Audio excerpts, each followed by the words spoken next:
going to have to work. And if you haven't trained at doing it, it's too late. So you have this unselfishness on this side, and then what do we have on this side? We call it chop. If you've ever watched our games, well, what does chop mean? Is that just so Coach Schiano can do this and everybody go, ah? No.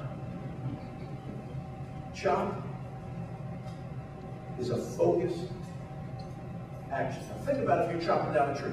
I am not a guy who grew up in the country, so I've never chopped down trees. But it made sense to me, right? If I grab an axe, if you grab an axe, and you don't hold the axe tight, and you take a swing at a tree, what can happen? Fall, cut your foot off. All right, so you hold it tight. But if you just keep swinging and not looking at the spot on the tree, that tree isn't going to fall. But you got to look at the same spot. You got to hit it over and over and over, and eventually that tree will fall. That's why we say this, right? We call it chop the moment. How many people here truly live in the moment? Very few. It's hard to do. You're worried about what happened before. You're worried about what's coming up down the road. And you know what? You miss the moment. And you know what? The only thing you can control is the moment. So if you're unselfish and you care about others and you just chop every moment as they come, does that mean you don't plan them? You plan. The good Lord gave us a brain to plan. We plan. But you know what? The plan's going to change as you go. And you got to be able to do this over and over and over again and chop them on. So if those are the two bases to what we're doing, climbing up to success, what else matters? Right? What else matters? Energy. If I came in here tonight and I said, okay, we are going to talk about the chop and family. Right? You may not be listening to me now, but you really wouldn't be listening. You got to have energy. You got to be able to direct that energy. Energy's a choice. I learned something. I'm what they call, and maybe you guys know in sports or in work, a grinder. I just love going and going. But you know, that ain't the way to do it. You got to burst, and then you got to rest. You got to chop, and then you got to rest. Right? So you got to bring that energy that gets people excited. On the other side, you got to trust. What is trust? Our definition of trust: do what you're supposed to do when you're supposed to do it. What if everybody did what they said they were going to do? Wouldn't that be cool? Now we have this trust where I know you're going to do it. So if I'm supposed to go and back you up at third base and when you throw the ball, I can bank on it that you're going to be there. If I'm supposed to pick you up at 6:30, I won't be there at 6:30. Am I supposed to pay back the money I take the loan for? Then I'm going to do it. Do what you're supposed to do when you're supposed to do it. It's very simple. So you got unselfish people who work hard, do what they're supposed to do when they're supposed to do it. They bring great energy. It gives you a chance, guys. It gives you a chance. And then you know what? You better have gratitude. We call it an attitude of gratitude. Why? How many guys say this? I guarantee it. There's girls and guys that have said this. There's moms and dads that have said this. I have to. I have to go to practice. Let me ask you a question. I know I don't sometimes feel like going to practice. How about that? The coach doesn't. I have to go to practice.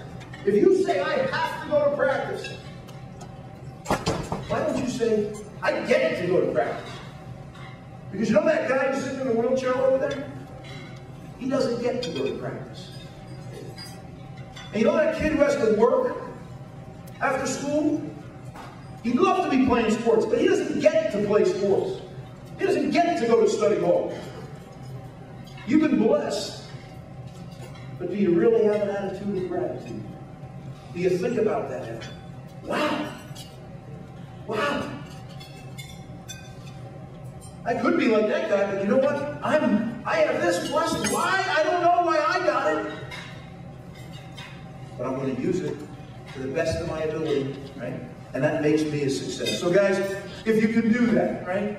If you can build that unselfish belief with trust, and you can work hard and stay in the moment, it gives you something that very few people truly have in life, and that's confidence. Confidence. You know, when I come out and see our team and we're playing, and they're all screaming and yelling and trying to talk themselves into it that they're ready to play, then I know we're in good shape. But if I come out and see my own team doing that, I know we're in big trouble, because they haven't prepared, they haven't chopped, they don't trust, they didn't do what they're supposed to do when they're supposed to do it, and you know what? Now comes the game, now comes the performance, and we are in big trouble. When you have confidence, it allows you to be a success. It allows you to go out and do everything you can to do the best you can be in that performance. And you know what, guys? You're going to have performances in your life. Let me read them to you. Your son or daughter is born. That's a performance. The national championship game. That's a performance. The LSATs, to get into law school, that's a performance. You name it, guys. They're all performances. You're on. Being at your best when you need to be at your best. You walk into the doctor's office and you find out your wife is terminally ill. You know what? You got 3 kids at home. You better be able to say, boom, success habit. Time to go to success habit. Or you can be one of those people who just goes through life and, okay, what am I going to do now? And then the last thing I'll leave you with, because this is where, maybe it's age, maybe it's seasons of life, whatever you call it. All the things I just talked to you about, the success habit, you find your ultimate mission. You find what's truly important in your heart. And then you try to be a success at it. Do everything you can to be the best you can be at your ultimate mission. Then the last part is a word that I think doesn't get used enough. And that's significance. What makes you significant? When you leave it to somebody else.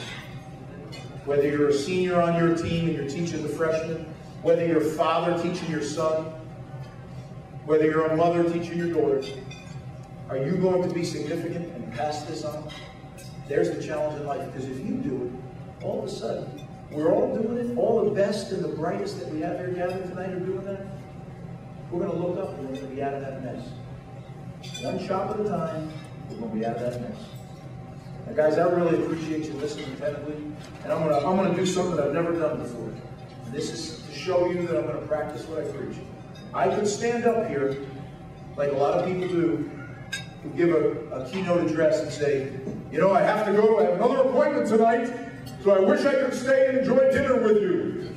I can tell you this, I don't have a formal appointment tonight. Here's what I have.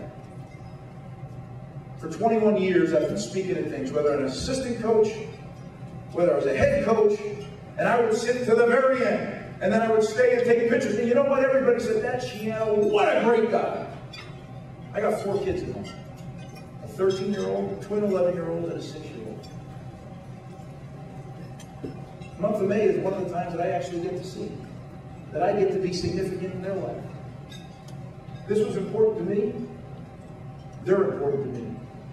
So if I bored you, I'm sorry. If you got something out of it, that's great. And now I'm going to go put my kids to bed.